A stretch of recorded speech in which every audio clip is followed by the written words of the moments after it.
All right, Shalom. First and foremost, we give all praises to Yahweh Bashem Yahushai, Bashem Makakwadash. Double honors to the apostles and elders of GMS who well. Peace and salutations to elect Akim. Shalom. Okay, this is Proverbs chapter 15 and verse 1. It says, a soft answer turneth away wrath, but a grievous, a soft answer turneth away wrath, but grievous words stir up anger. So if you ever seen, you have some people who can get themselves into trouble just with their mouth, with how they speak. You got some brothers who, whether in the truth or not, that don't know how to hold their tongue, especially a lot of Jake women. They end up instigating stuff by simply, just how they talk, the way they said something, the timing that they said something. It takes a lot of wisdom to be able to hold your tongue and know what to say, when to say it, how to say it. That takes a lot of skill to do that. And now a fool would just have no regards and will talk however the hell he wants to talk. And just like, hey man, it is what it is. There's a saying that there's some things that are better left unsaid. And I mean, that's true. Some stuff is better left unsaid. And then you got some people that insist on not only just saying it, but saying it as harshly as they can. You have to be a wizard with how you decide to word things, because a person could end up taking it the wrong way. You got some people who got terrible listening skills. You got some people that if they get agitated or blow stuff out of proportion, you make sure you say it in a certain way. You got, and it's not about, necessarily, holding back all the times, but sometimes you can't talk to every brother the same way, basically. Whether in the truth or in the world, you can't talk to everybody the same way. With this, I'm gonna say, blah, blah, blah, blah, blah. You got some people that you just can't talk to like that. They can't receive it. You got some people, even when you out teaching at camp, you got some people that gravitate towards other speakers. If you see, sometimes you got some people who rah, rah, rah, rah, rah, but if another speaker starts speaking, that other person can relate to them in that same camp. And it's a lot of times it's a matter of how you choose to speak with somebody. Okay, if that's just how you speak, then that person don't know that's how you speak. I mean, you have to be able to learn how to speak different ways. There's a time to turn up. There's a time to turn down. And a wise man knows how to do that. Verse 2 says, the tongue of the wise useth knowledge aright. It is a gift to be able to use the right words at the right time. Also, a wise man keeps his words very, very short. A wise man often uses proverbs. Like let's say in the world they say, don't throw stones if you live in a glass house. Which basically means if you can't dish it out, if you can't take it, don't dish it out.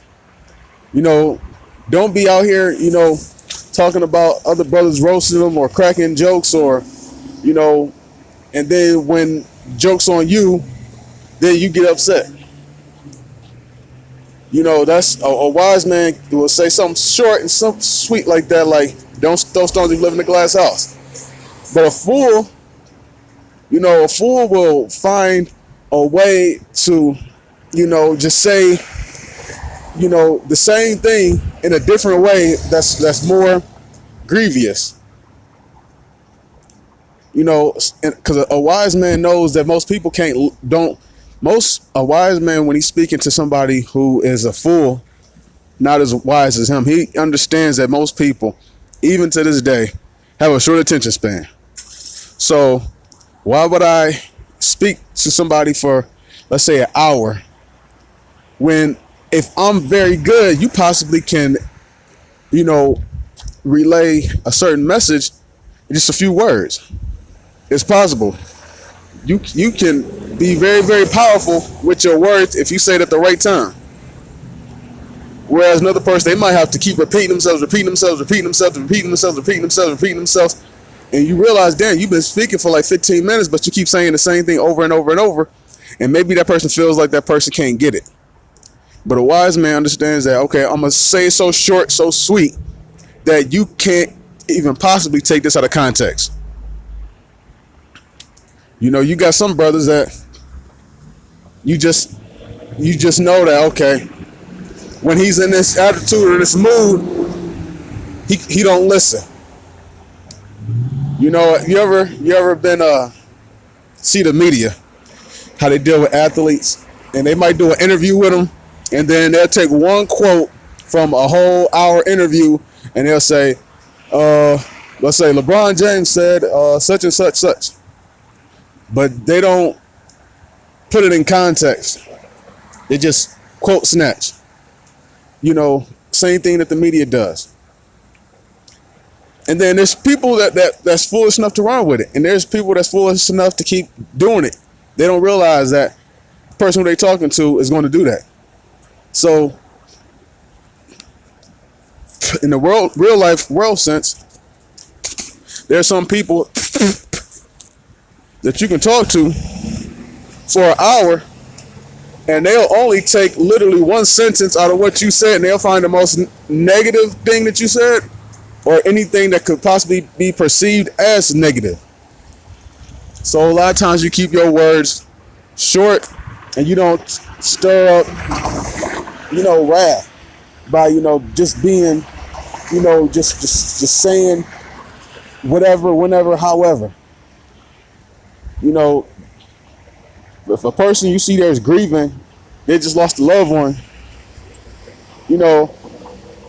there's certain stuff that you don't say to them. If you see obviously the person is in mourning, and you don't be like, oh, yeah, hey, shoot, man, well, I told you. But if you know the brother's in mourning, then you don't expect it. If you know the brother's drunk, then you don't say stuff like that. You want to make sure that you say everything at the right time. Like, for instance, let's say if you and let's say you talking to a woman, and a lot of brothers know how to talk to women, because the one thing about women is women are, you gotta, dance around words with them, so you gotta be expert. So a lot of brothers know how to use it, but when it comes to other brothers, they super mega harsh when the situation didn't even warrant that type of response, or maybe that brother isn't the type of person that you need to talk to like that. But let's say you're talking to a woman, and let's say, you want to holler at her, but let's say that you see that, she with her mom and her kids. Well, that would be the wrong time, because most women are not going to respond like that. But you say the same words to her, and let's say she's at the laundromat, she might respond. So ultimately what you want to do is you want to get results. So you got to know how to speak with people, how to speak to people.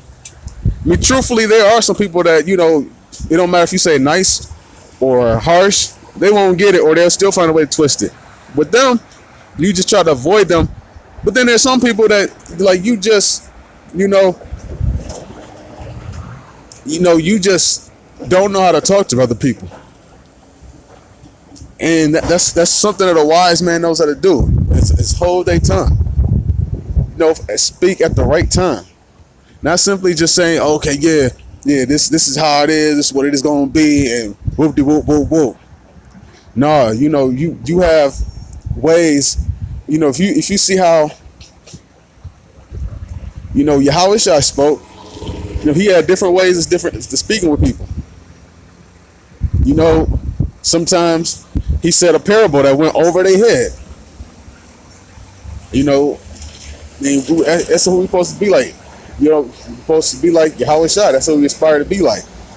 Everything ain't, give it to them rough, give it to them raw. Sometimes you can, feed them differently. You got situations where you have people who are in camps who got kicked out, and I'm sure there are probably brothers in camp that probably still are, but they were out with the Akim, and I specifically can attest, not because I was there, but I've heard in my camp the former head, he basically went off on this old guy, but he's from the Akim. You got brothers that act tough, in front of a regular person in the world over a situation they have to, just because they feel they with the Akim and they want to act tough.